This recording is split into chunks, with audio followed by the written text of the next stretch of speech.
Entonces, cuando sus hijos comenzaron a crecer, Job decía: voy a orar por los pecados de mis hijos.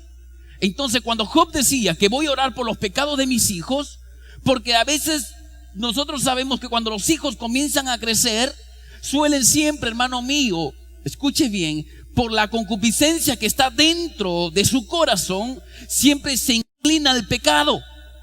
Habíamos meditado que en el corazón de todo hijo, de toda hija que nace, está atada la necedad. Y esa necedad va a producir pecados. Y es por eso que todo hijo siempre tiende a pecar. Y eso Job lo sabía. Job decía: mis hijos de repente están pecando, mis hijos de repente están blasfemando contra Dios. No vaya a ser de que Dios se enoje y mande su juicio sobre ellos. Yo no quiero que mis hijos mueran por causa de sus pecados. Entonces Job dice: yo como padre levantar holocausto por los pecados de los hijos. ¿Y por qué tenía que levantar holocausto? Porque el holocausto era un medio de cómo poder quitar los pecados de las personas. Y eso era antiguamente. Por eso los holocaustos se ofrecían a Dios. Y se ofrecían los corderos, para que los corderos puedan ser sacrificados por fuego. Holocausto significa holo, significa todo. Causto significa quemado. Quiere decir, no nos vamos a entrar a los holocaustos solamente para tener una idea. Job como padre, ¿qué hizo? Agarró una oveja. No cualquier animal uno podía ofrecerlo como holocausto para perdón de los pecados. Eran animales que Dios había dicho. Entonces Job tomó una oveja y lo presentó. Y Job tenía que degollar la oveja. Y la sangre tenía que ser derramada en ese altar de holocausto. Una vez que la sangre era derramada, entonces se prendía fuego y todo el cuerpo de ese animal era quemado. Eso era un holocausto. Entonces Job dijo: ¿cuántos hijos tengo? Tengo 7 hijos. Perfecto. Entonces tomó Job 7 ovejas y dijo: voy a ofrendar cada oveja, voy a darlo por cada uno de mis hijos que ha pecado. Entonces Job lo mataba: Señor, esto va por tal hijo. Los mataba y los quemaba. Y de esa manera Dios perdonaba el pecado de ese hijo. Tomaba otra ofrenda, otra oveja, y lo sacrificaba también de la misma manera. Y así Job lo hizo por los 7 hijos. Ahora bien, ¿por qué? Porque antiguamente los perdón de los pecados, cada persona que pecaba, solamente Dios los perdonaba a través de los sacrificios, a través de los holocaustos. Era el único medio. Y eso nos dice aquí Hebreos capítulo 9, verso 22, nos dice la palabra de Dios: y casi todo es purificado, presta atención, según la ley, con sangre, y sin derramamiento de sangre no se hace remisión. Remisión es perdón. En otras palabras, si no hay un derramamiento de sangre, no hay perdón de Dios. Es por eso que Job tenía que derramar la sangre del cordero en ese holocausto para el perdón de los pecados. Ahora bien, pero nosotros sabemos que eso era antiguamente.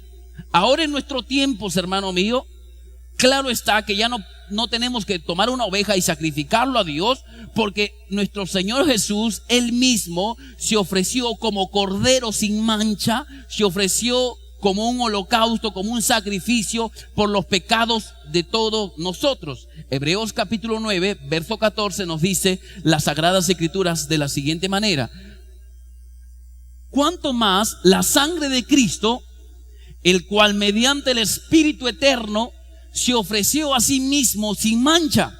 Presta atención, acá está hablando de Jesús. Se ofreció a sí mismo sin mancha a Dios. ¿Para qué? Para limpiar vuestras conciencias de obras muertas y para que sirváis al Dios vivo. Entonces, hermano mío, Jesús se presentó en la cruz del Calvario y es por eso que su sangre se comenzó a derramar en la cruz. Tenía que haber un derramamiento de sangre y esa sangre se derramó a través de la corona de espinas que le pusieron. Entonces, cuando hubo ese derramamiento de sangre, gracias a eso, usted y yo podemos obtener el perdón de Dios, porque ese sacrificio lo hizo Jesús.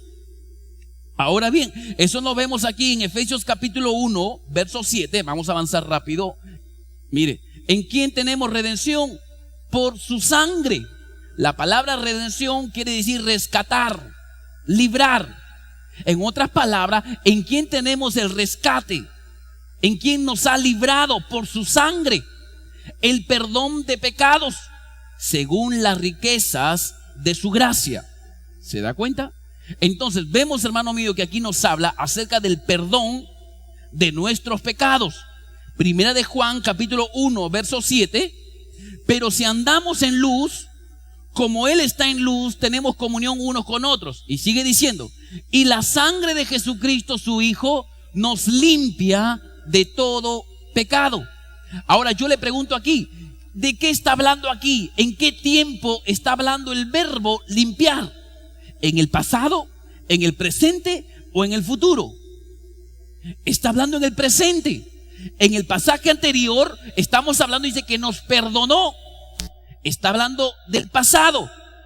Ahora vemos aquí que la Biblia nos habla que la sangre de Cristo nos limpia. Está hablando en el presente. Y Romanos capítulo 5 verso 9 nos dice acerca de que ahí ya nos habla de que Él no va a justificar nuestros pecados. Dice, pues mucho más, estando ya justificados.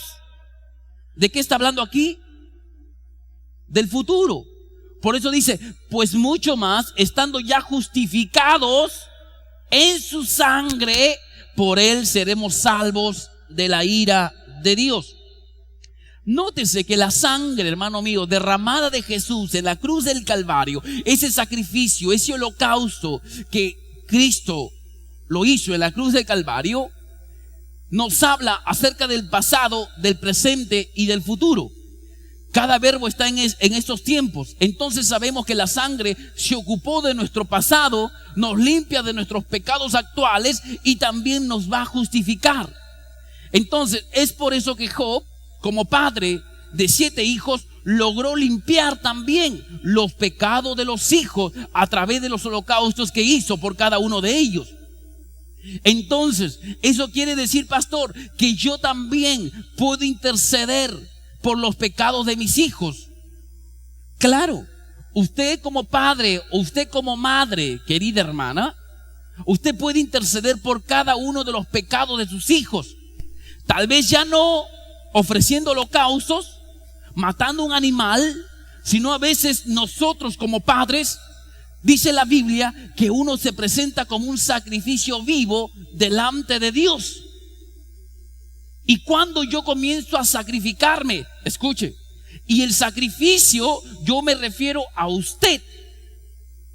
Y cuando yo digo usted, no me refiero, hermano mío, su cuerpo, no me refiero su espíritu, me refiero su alma, porque usted es el alma.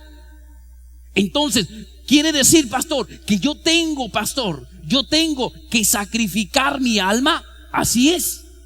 Cuando uno sacrifica su alma, hermano mío, uno se está poniendo como un sacrificio vivo delante de Dios. Ahora la pregunta es, pero pastor, ¿yo cómo puedo sacrificar mi alma? A través de mi cuerpo.